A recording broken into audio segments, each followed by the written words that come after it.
final contender in the Cajon Shootout is the X8 Bass Cajon.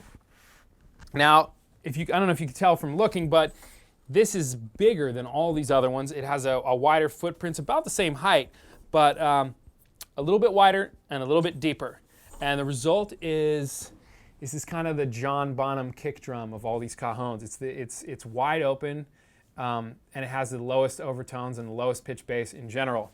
So this is the one I personally play, and I love it for that reason. It's wide open, has a ton of sustain, and not only does it have strings, but it also has some jingles inside. So there's a lot going on in there, and it's buzzy and it's jingly, but when I'm playing live, I like to use that to my advantage, and I like that I can play it just with my fingertips and still be able to get a little snare buzziness out of it. See, very sensitive. And well, you can actually even hear the strings kind of resonating. And I actually like that, because when I'm playing live,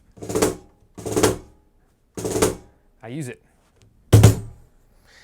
And it has a lower pitched bass, like I mentioned before. So very different from the Chanella, but it sounds thumpier like an actual kick drum. Whereas the Chanella almost sounds like a hip hop boom.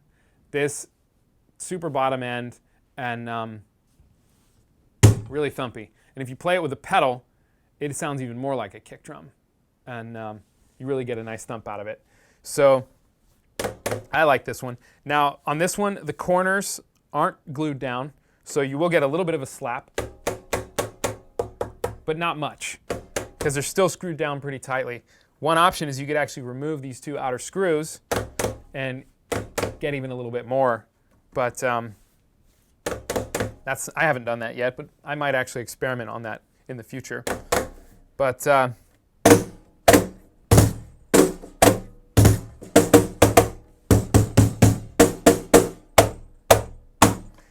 another thing about the size of this head is that it actually gives me some versatility in terms of I can get a really nice dry slap out of it in a couple different spots.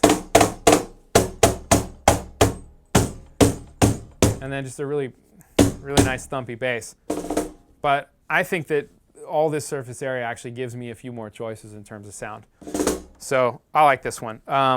It's made in Thailand, and this is the sort of typical Thai hardwood that you see a lot of instruments made of. And as far as I know, it's sustainably grown and really versatile, and it sounds great. So